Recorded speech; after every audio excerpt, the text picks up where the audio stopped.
précisément vers vous. Pourquoi Rennes-le-Château? Pourquoi on est ici? Pourquoi ce lieu? Alors en fait, pourquoi Rennes-le-Château? Donc, c'est parce que effectivement, comme on n'habite pas très loin, c'est un peu facile, mais effectivement, Rennes-le-Château est un lieu très particulier pour Aurélie et moi, parce qu'en fait, ceux qui n'ont peut-être pas encore lu Réintégrer sa flamme jumelle par l'alchimie du coup, où on parle de cette rencontre un petit peu. En fait, quand on s'est mis en contact, on connaissait déjà les lieux. Enfin, Aurélie était déjà venue par ici, et moi aussi, mais séparément, des années auparavant.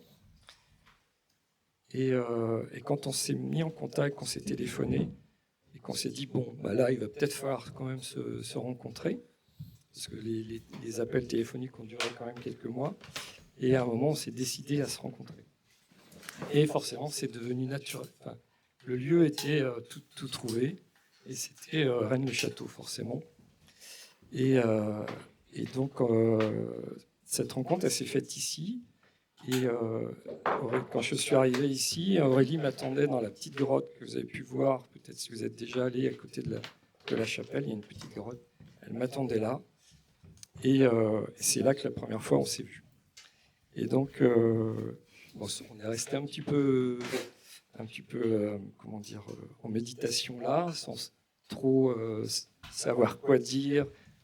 J'avais peur de la bousculer un peu, de dire des bêtises. Et puis à un moment, elle s'est décidée, elle a dit on va dans la chapelle. Donc on est rentré dans la chapelle. On s'est assis, il y avait un petit banc qui n'est plus là maintenant, un tout petit banc, il y avait 2 places. Et du coup, elle s'est assise là. Et je me suis dit, tiens, c'est pas bête, je vais m'asseoir à côté. Et on est resté là, on observait un petit peu tout ce qu'il y avait autour de nous. Et c'est là qu'on s'est embrassé la première fois. Donc dans la chapelle de Rennes-le-Château. Et forcément, donc c'est resté pour nous un lieu quand même assez particulier. Et depuis, on a décidé, donc ça fait 10 ans que je suis qu'on est à Toulouse. On était à Toulouse et ça fait 1 an maintenant qu'on habite à quelques minutes d'ici. Voilà. Oui, et du coup, ce qui nous portait au départ, qui nous donnait des ailes, c'était un peu cette histoire, je ne sais pas si c'est le moment d'aborder le sujet, cette histoire que vous connaissez peut-être sur la vie de Marie-Madeleine, en fait, et son histoire secrète, en fait, avec Jésus. Donc il y a tout un légendaire, en fait, un folklore ici autour de ça. Et avant de se connaître, on s'y intéressait pas vraiment, mais plus on venait sur ces lieux, dès notre rencontre, ça a été le cas, plus on avait l'impression d'être guidé par cette énergie-là de Marie-Madeleine. Donc, on s'est laissé faire, parce que c'était... moi, j'étais fan du Da Vinci Code, de toute façon. Je ne sais pas s'il y en a dans la salle. Donc, je connaissais un peu l'histoire cachée de Marie-Madeleine, mais j'aurais jamais pu imaginer que ça allait avoir un lien avec une histoire d'amour que j'allais vivre. Je ne suis pas Jésus. Voilà. Déjà, voilà. Et puis, on n'était pas du tout... moi, je n'étais pas vraiment croyante avant. Ça m'est tombé dessus à la naissance de mes enfants. La spiritualité, ça a été vraiment pratiquement mes enfants qui me l'ont apporté. Et ensuite, j'aimais le Da Vinci Code, mais voilà, je m'intéressais pas plus à ça que ça. C'est vraiment la relation de flamme jumelle qui m'a fait prendre mon envol, découvrir en fait toute la connaissance qu'il y a derrière cette histoire, derrière cette légende. Et ça nous a guidés dans une quête dont on parlera cet après-midi, parce que finalement, plus je me laissais infuser par cette énergie de Marie-Madeleine, plus je me sentais développer des dons en fait de médiumnité. Et je me suis aperçue que c'était pour pouvoir capter en fait d'autres plans de conscience qui donnaient un sens à notre lien, un sens profond à notre lien. Donc, à partir de là, en fait, on a suivi les signes en fait qui nous emmenaient sur la quête de Marie-Madeleine, parce qu'elle fait cette énergie quand elle se présente, elle vous invite sans forcer à vous intéresser à sa vie, aux Templiers, au Graal. Je lance ces mots-clés-là parce qu'en fait, ils ont un sens quand on s'intéresse à l'histoire de Rennes-le-Château. Mais quand on s'intéresse aussi au parcours Flamme Jumelle, finalement, on peut faire le lien entre l'histoire de Marie-Madeleine, de Jésus, cette histoire cachée, secrète, cet amour secret, et le lien Flamme Jumelle. Donc voilà, ça peut être une piste aussi de développement spirituel dont on parle parce qu'en fait, elle nous a vraiment aidés à entrer dans la phase alchimique du couple Flamme Jumelle. Et cette fameuse phase alchimique, c'est vraiment toute la partie transmutation des énergies lourdes en lumière. Et ça prend du temps et ça vient par étapes. Et c'est compliqué, on ne sait pas trop ce qui se passe en nous quand on plonge là-dedans. On parle de nuit noire de l'âme, mais au départ, on a plus l'impression de devenir fou, parce que tout le monde ne vit pas ça. Donc, en suivant cette histoire, ce fil conducteur qui est l'histoire de Marie-Madeleine et les clés qu'elle a laissées en fait aux gens qui s'intéressent à ce sujet, finalement, on arrive à surmonter les épreuves. Après, c'est pas tous les parcours sont différents. Il y a autant de parcours Flamme Jumelle que de personnes. Mais je ressens qu'aujourd'hui, en fait, je vais peut-être un peu insister sur cette icône-là parce que c'est quand même un guide qui se présente. Même Elisabeth qui me parlait quand on s'est rencontrés la première fois des apparitions de la Vierge, on est vraiment dans le féminin sacré quand on met un pied dans cette relation. Et que ce soit l'homme ou la femme, en fait, si on est en couple mixte, je trouve que cette icône, cette énergie de Marie-Madeleine est vraiment comme une porte. C'est vraiment la porte d'entrée, le panneau de signalisation. Alors après, selon notre culture, on va avoir une autre. Si on est plutôt pas de culture occidentale, par exemple, on vient d'Asie, on va avoir, ou si on est hindou, on va avoir d'autres archétypes qui vont se présenter comme guides.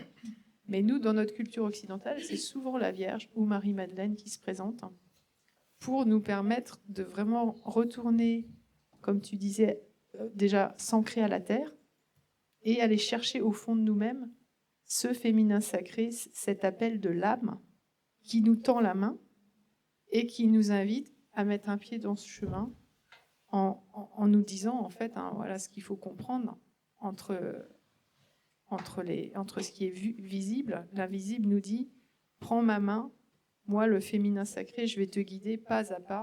Tu vas passer plusieurs portes. Et même si, des fois, tu vas rencontrer des difficultés, eh bien, ensemble, on y arrivera. Si je peux me permettre, Pascal, par rapport au petit tour de Rennes-le-Château qu'on a fait ensemble hier, peut-être en même temps parler un petit peu du lieu, parce que notamment les tours, etc. Je pense que tu vas y venir naturellement. Donc, en fait, oui, alors par rapport à Marie-Madeleine, qui est effectivement omniprésente ici, parce qu'il y a toute une histoire, effectivement, elle serait venue ici pour enfanter l'enfant de Jésus, entre autres. Et on se demande pourquoi, en fait, l'abbé Saunière, qui est l'abbé de la région avec toute cette histoire, a construit en fait une chapelle dédiée à Marie-Madeleine. Et je ne sais pas si tout le monde a fait un petit tour déjà, ou certainement. Non, pas encore. Alors peut-être qu'après 18h30, pour ceux qui veulent, on leur fera une petite visite guidée, rapide. Et en fait, ce lieu, il est vraiment marqué par... l'abbé Saunière a vraiment voulu marquer l'esprit, l'énergie de Marie-Madeleine. Et nous, on a ressenti ça ici fortement. C'est pour ça qu'on s'est rencontrés ici pour la première fois, mais ça s'est fait naturellement, parce que moi, la première fois que j'étais venu ici, j'avais ressenti cette énergie-là. Et quand on a voulu se donner un rendez-vous, effectivement, ça s'est fait naturellement ici, quoi.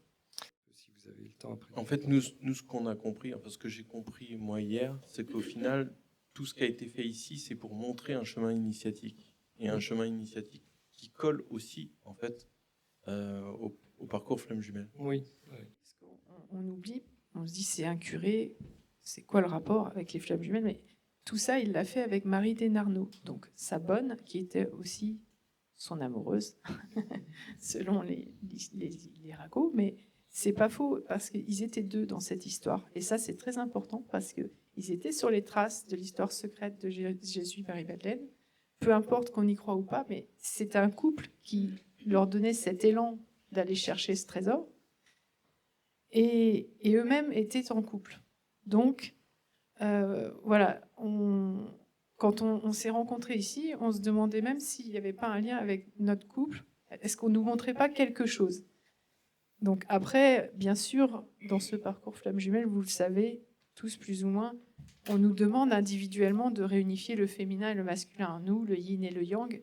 Donc le but du parcours aussi, c'est de trouver l'équilibre dans son couple intérieurement, entre les deux polarités opposées qui nous composent. Mais ce parcours Flamme Jumelle à deux permet d'accéder à cet équilibre intérieur. Et du coup, à Rennes-le-Château, il y a beaucoup de choses qui fonctionnent par deux, en miroir et en opposition, et qui sont complémentaires. Par exemple, les 2 tours, justement. Voilà, tu avais remarqué Les 2 églises. voilà, les 2 églises, la visible, l'invisible. Les 2 tours, la tour transparente, la tour visible et en dur. Voilà, on en reparlera dans la journée, mais tout ça, ça marche en duo. Donc, on est dans une notion de les deux qui ne doivent faire plus qu'un à la fin. Donc, il y a vraiment ce rapport alchimique entre l'histoire de Marie-Madeleine Jésus, le parcours de la Bessonnière, ce qu'il a voulu transmettre aussi, puisque du coup, il a compris des choses, il les a transmis dans la pierre, dans la mise en scène qui est sur ces lieux. Et aussi énergétiquement, je précise, pourquoi on était autant attiré par ça, parce que à la base, moi je viens d'une famille athée, j'ai pas de culture religieuse, voilà, j'ai fait des études scientifiques à la base, donc rien ne me prédisposait à m'intéresser à une sainte comme ça et à sa vie. Mais ici, au niveau géobiologique, on est vraiment sur un lieu de guérison. Même si on vous parle d'un trésor, ça, c'est la partie visible de l'iceberg. La partie invisible, c'est la guérison. On comprend pourquoi on a cet élan de parler de ça, parce que Marie-Madeleine et les énergies du féminin sacré, et qui renvoie aussi à la tradition en ancienne Égypte de la légende d'Isis, donc la tradition des anciens Égyptiens. Pour eux, déjà, ils travaillaient sur ces énergies du féminin sacré et ils nommaient ça Isis. Et ça permettait effectivement de combattre, tu l'as très bien dit, il y a toujours un Satan, un Seth, de combattre les ténèbres, en fait, pour aller vers la lumière. Et dans cette quête, en fait, de la lumière, finalement, il y a une notion de tenir le coup, grâce au féminin sacré, et de traverser les obstacles jusqu'à cette notion de vaincre cette illusion de la mort qui, en fait, est un passage de plus. Nous, on est des humains, donc forcément, la mort, c'est quelque chose qui nous apparaît comme étant fatal, c'est la fin.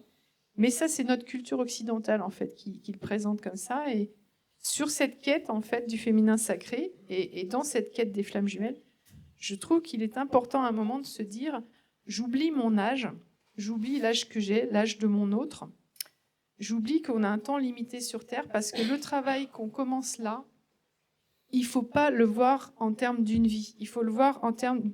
C'est un travail au-delà du temps et de l'espace.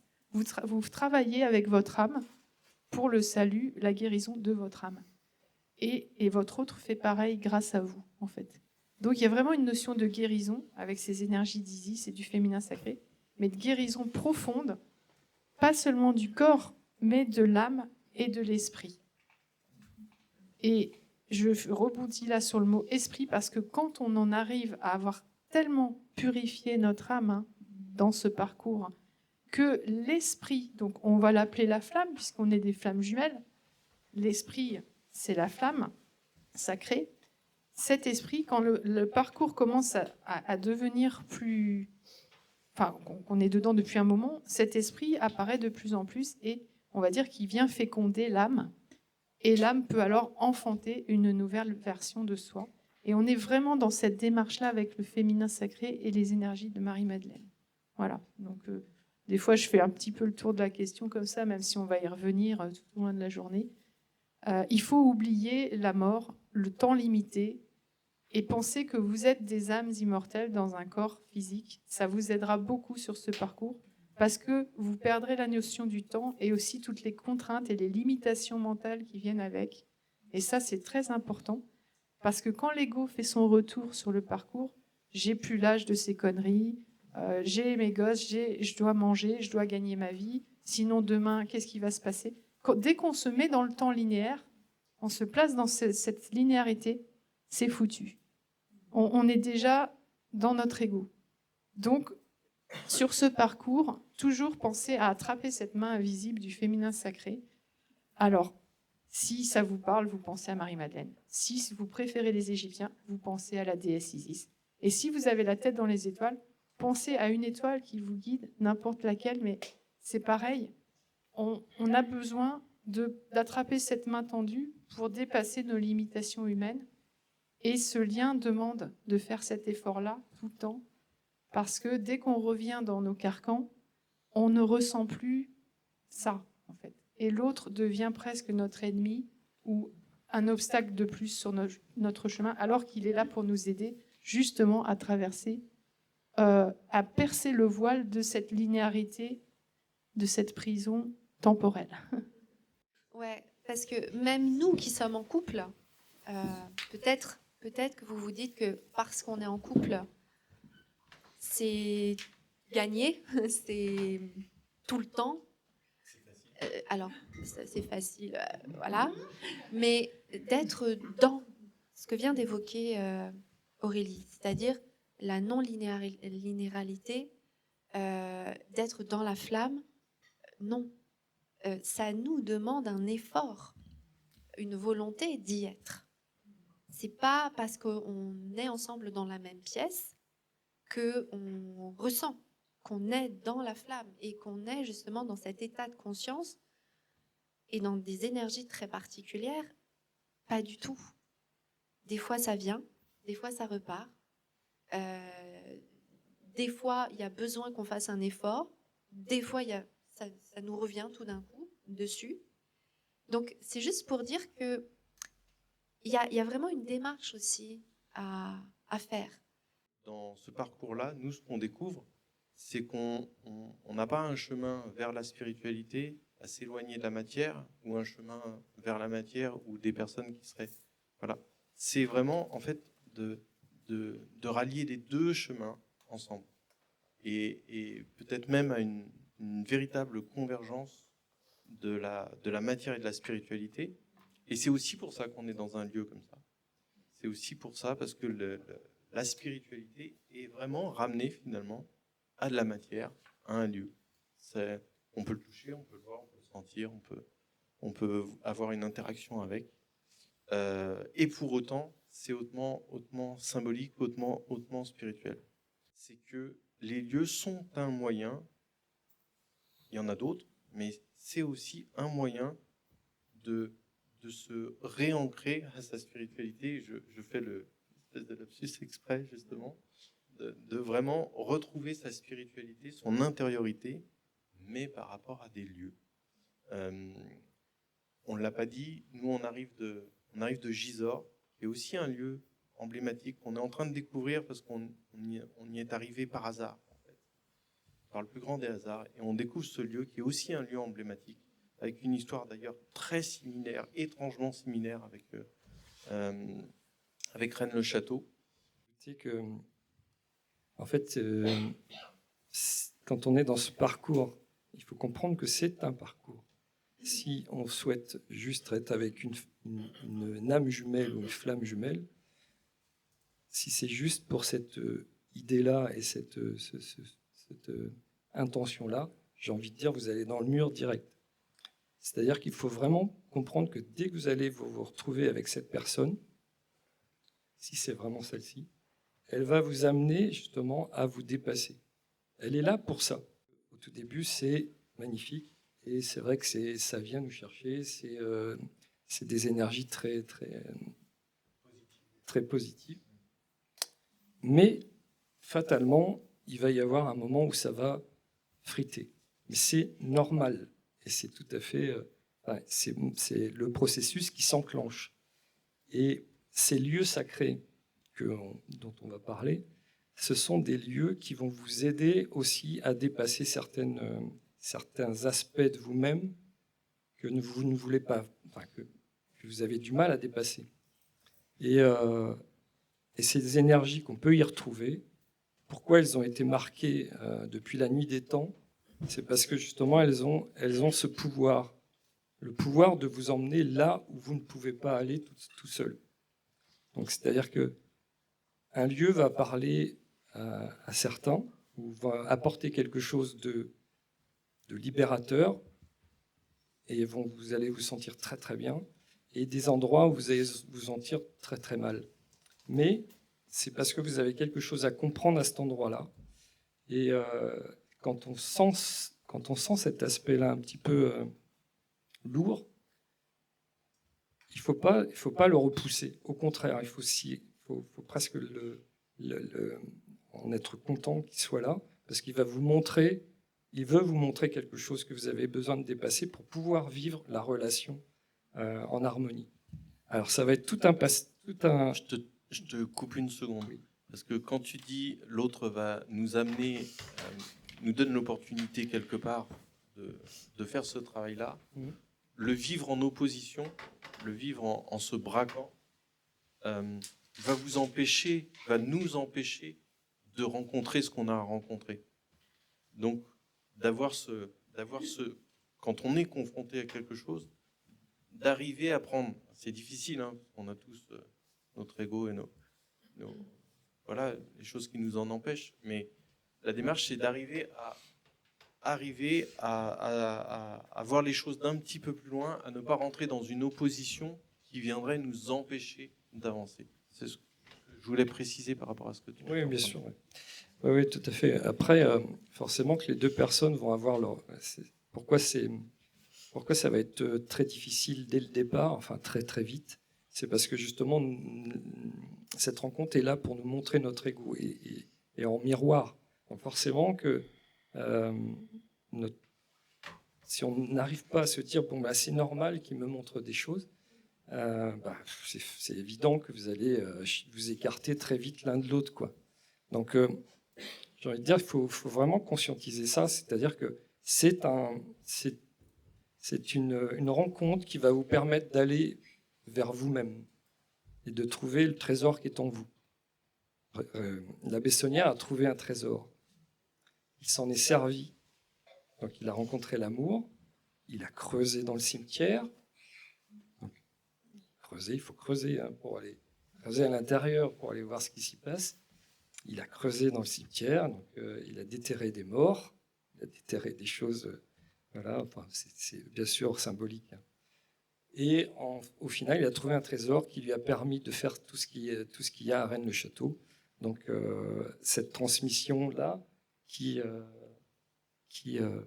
voulez dire quelque chose ? Pour guider les autres aussi. Voilà, pour guider les autres à son tour. Et en fait, c'est peut-être quelque part une des missions, peut-être si on y en a une des missions que les flammes jumelles ont, c'est-à-dire d'aller vers le meilleur d'eux-mêmes, de s'aider à aller vers le meilleur d'eux-mêmes pour pouvoir transmettre l'amour aux autres.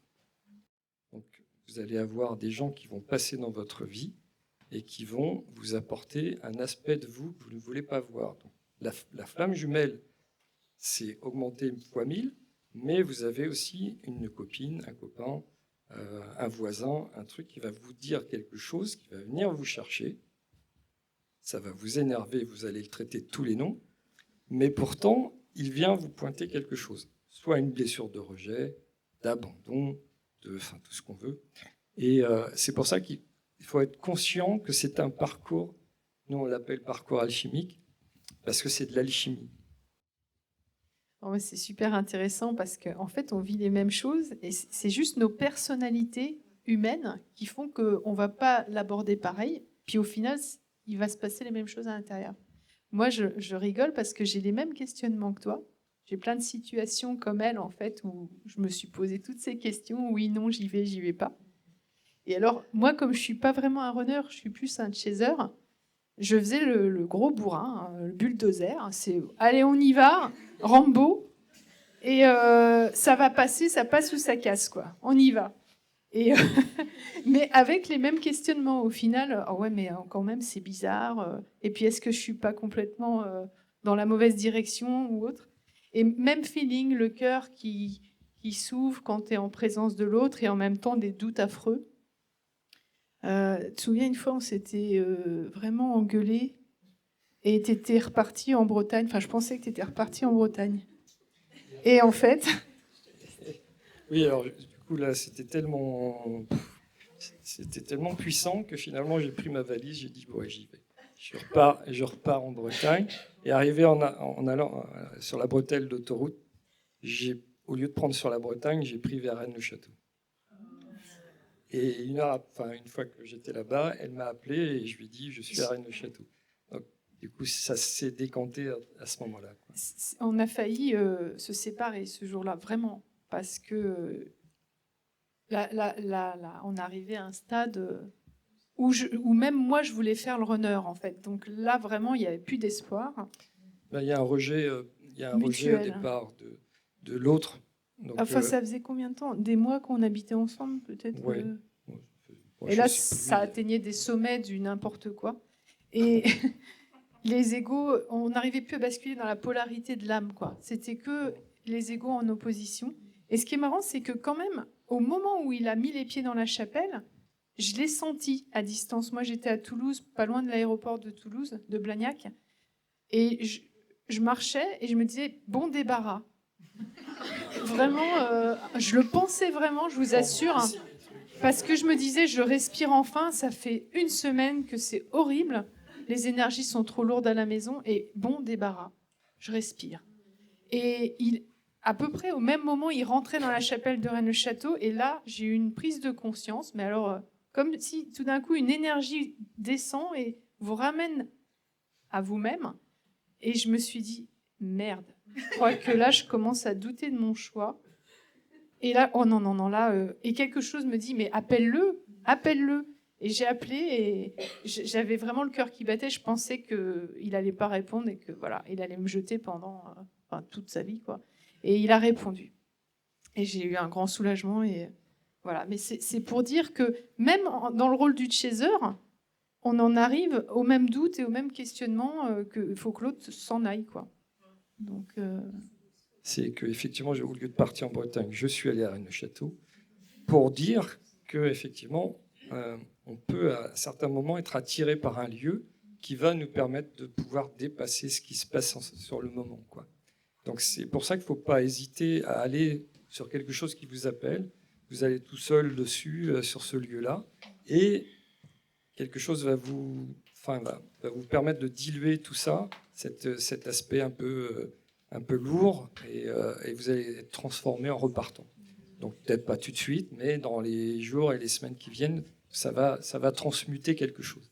Donc il ne faut pas hésiter, quand c'est dur, d'aller sur ces lieux sacrés. Ils sont là pour ça, ils ont été marqués depuis des millénaires, parce que ça marque qu'il y a quelque chose à prendre là. Donc avant, il y avait des dolmens, des menhirs, des choses. On en a fait des chapelles, on a fait des cathédrales. Donc il y a quelque chose à prendre à ces endroits-là. C'est une aide sur notre chemin. C'est-à-dire que souvent, sur les lieux sacrés, moi et Pascal, quand on était alignés, on pouvait terminer la phrase de l'autre où il n'avait pas besoin de parler, j'entendais presque ses pensées. En fait, on était vraiment en télépathie parce que reliés à la même énergie, en fait. Donc, c'est vraiment l'amplification de la connexion spirituelle, quoi. On se regardait, on s'entendait nos pensées mutuelles. On était alignés, quoi. Et ça, je voulais le préciser parce que c'est dans cette profonde unité que notre connexion d'âme à âme se faisait vraiment de manière très fluide. Dans ces moments-là, on était tout le temps d'accord. Par exemple, il me disait, et si on écrivait un livre sur le tarot, je disais, ah oui, amen, c'est super, j'allais te le dire. Voilà. Alors que si on était à Carrefour Market, près de chez nous, Là, c'était plus le même échange, quoi. Surtout avec le bruit les bruits des caisses, des gens, les énergies lourdes qu'il y a autour. Voilà. Donc vraiment, ces lieux, ça augmente la connexion spirituelle. Ça, on a pu le constater. Même si on n'est pas avec son outre. C'est pas un S. On y est allé. Il y avait une tombe mérovingienne à l'endroit où on a été guidé. Donc guidé parce que moi, j'avais la moitié des infos, lui, l'autre moitié. Donc notre partenariat, c'était bien parce que comme ça, en étant dans l'unité, on avait les solutions qui y arrivaient plus vite. Et il était là, en tant que gardien de la tombe, il gardait le terrain où il y a la tombe mérovingienne. Donc c'était super vibrant, en fait, de découvrir cette tombe.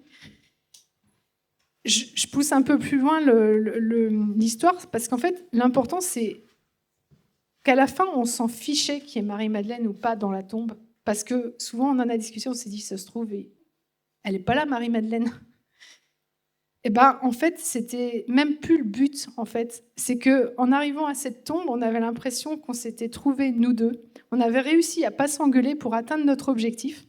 Et au final, l'énergie de Marie-Madeleine, elle avait atteint son but, c'est nous ramener dans l'unité. Et après, on s'est dit, qu'elle soit là ou pas, merci Marie-Madeleine, parce qu'elle nous a remis ensemble et elle nous a vraiment mis sur le chemin de l'alchimie du couple. Et ensuite, donc, on ne peut pas le prouver qu'à cet endroit, elle est là. Ce qui est ressorti de tout ça, c'est qu'on s'est trouvés, quoi, vraiment. Et ensuite, finalement, l'énergie de Marie-Madeleine nous a aidés à parcourir ce chemin des flammes jumelles. Et elle est encore là, quoi. En fait, le féminin sacré est toujours là à nous guider. Et quand après avoir trouvé cette tombe, on s'est dit, maintenant, on fait quoi? Et on avait la même intuition, c'est on retourne à Rennes-le-Château. On retourne à Rennes-le-Château parce qu'il y a encore des trésors à découvrir là-bas, d'autres vérités. Et effectivement, depuis, chaque jour qu'on passe dans les lieux, on découvre d'autres trésors. Et ça nous aide encore plus à aller vers cette quête de l'unité. Donc, après, on abordera l'aspect alchimique de la quête. Là, je voulais vous montrer l'aspect physique, parce qu'au final, c'était un rallye physique avec la voiture. On allait d'un endroit à un autre. Mais finalement, en y allant physiquement, on s'est trouvé spirituellement, quoi. Oui, j'ai envie de dire, la tombe, c'était presque la cerise sur le gâteau. Mais en fait, au bout du compte, c'est le chemin qu'on a parcouru pour trouver cet endroit-là qui nous a transformés. Alors voilà, donc c'est ce qui nous a permis ensuite d'écrire des livres, parce qu'on s'est dit, on ne peut pas tout raconter, donc on va l'écrire. Cette icône de Marie-Madeleine, c'est comme si elle nous avait pointé, parce qu'après on a dit, ok, que tu sois ou pas dans cette tombe, voilà, maintenant on fait quoi? Et c'est comme si maintenant elle nous disait, regardez au-dessus de vous, et on se tourne un peu vers la voûte étoilée pour continuer notre chemin, j'ai envie de dire un chemin vers les étoiles. Et je reviendrai là-dessus parce qu'il y a aussi cette notion de chemin vers Compostelle, qui est aussi le chemin des étoiles, qui est très important dans la quête des flammes jumelles, en fait, et des lieux, et qui rejoint les lieux sacrés qu'on trouve tout au long du chemin vers Compostelle. Quand vous arrivez au bout du chemin, finalement, c'est comme si vous allez jusqu'au bout, jusqu'à la mer, et face à la mer, là, vous passez dans une autre quête qui est un peu, votre connexion aux étoiles, quoi, en fait. Donc, je ne sais pas si quelqu'un est allé à Fisterra, à l'endroit qui va au bout du chemin de Compostelle. On se pose là, il y a le coucher de soleil n'allait pas tarder, et là, il s'est formé en fait un parhélie. Je ne sais pas si vous savez ce que c'est qu'un parhélie. Un parhélie, c'est en fait la conjonction, le soleil, mais qui forme en fait un halo, et il y a deux petits soleils qui se forment sur les côtés. Et juste au moment où on s'est installé là, 5 minutes après, il y a ça qui s'est formé. Donc c'était vraiment un cadeau, le bout du chemin pour nous. Et le début de la suite. Et la quête, elle va aussi amener... alors nous aussi, on a vécu une quête, et même cette semaine d'ailleurs aussi.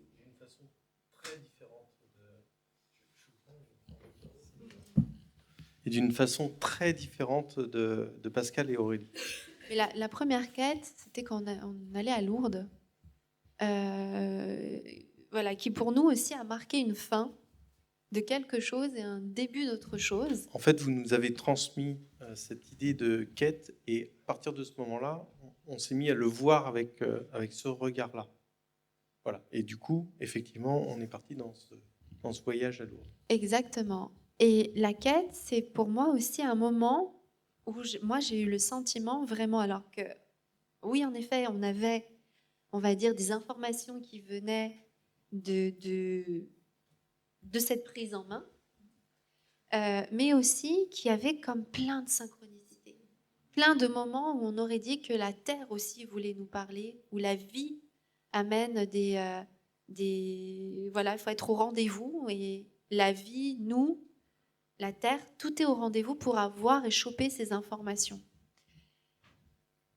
Pourquoi la quête, ça peut être important et intéressant vis-à-vis de ce cheminement spirituel?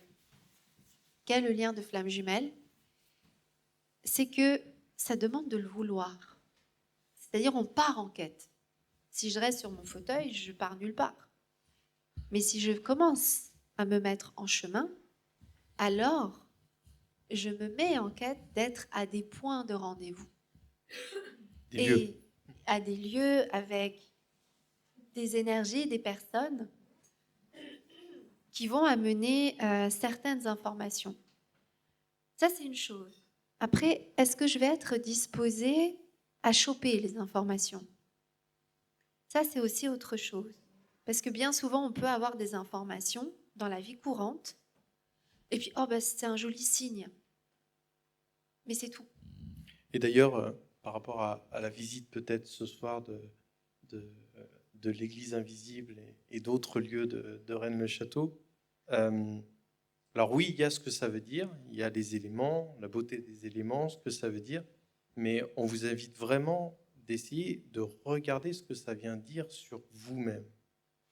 Et quelque part, une quête, c'est surtout ça, en fait. Alors oui, par exemple, l'abbé Saunière a pu mettre des intentions, a voulu mettre des messages qui étaient les siens ou qu'il a eu à transmettre.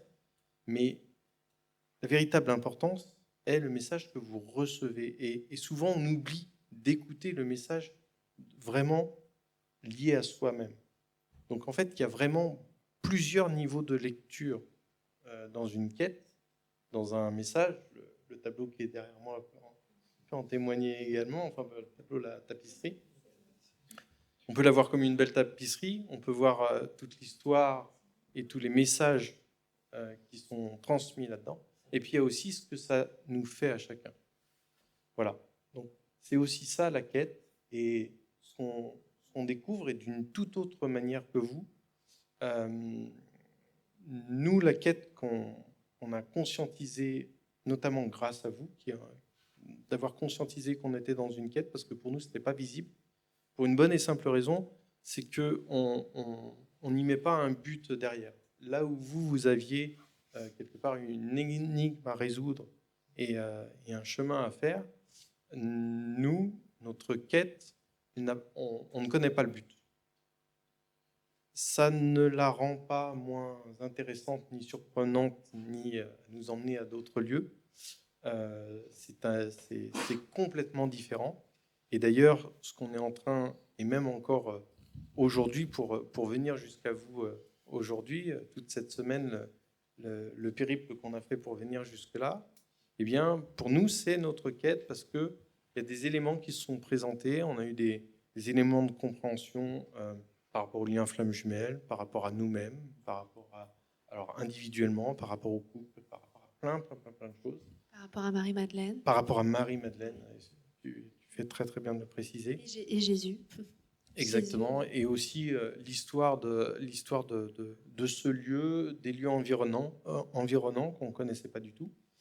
Et pour nous, ça se situe là, en fait, la quête, mais surtout ce que ça vient nous enseigner très personnellement à nous. Voilà. Je voulais souligner le fait que ça peut paraître un peu étrange de voir qu'on a pu écrire d'abord un livre de développement personnel et spirituel qui s'appelle « Réintégrer sa flamme jumelle », alors plus récemment renommé par l'alchimie du couple. Et ensuite, on est passé en mode romancier, donc là on écrit la suite d'Alchimie originelle, l'héritage, parce qu'on continue cette quête, mais comme disait Jean-Baptiste, dans la quête, il y a plusieurs niveaux de lecture des symboles qu'on voit, des signes qu'on reçoit. Et donc, en fait, elle est un peu infinie, c'est-à-dire qu'on peut la refaire et la refaire encore et y voir d'autres choses. C'est pour ça que maintenant, on ne se lasse pas d'habiter ici, parce qu'en en fait, à chaque fois qu'on revient à Rennes-le-Château, on voit des choses qu'on n'avait pas conscientisées avant. Et au fur et à mesure, pour l'expliquer, ça devient de plus en plus compliqué. Donc, on le fait par métaphore, donc on romance, quoi. Et le roman, c'est une forme d'expression artistique qui permet de passer des messages, surtout énergétiques, tout en racontant une histoire.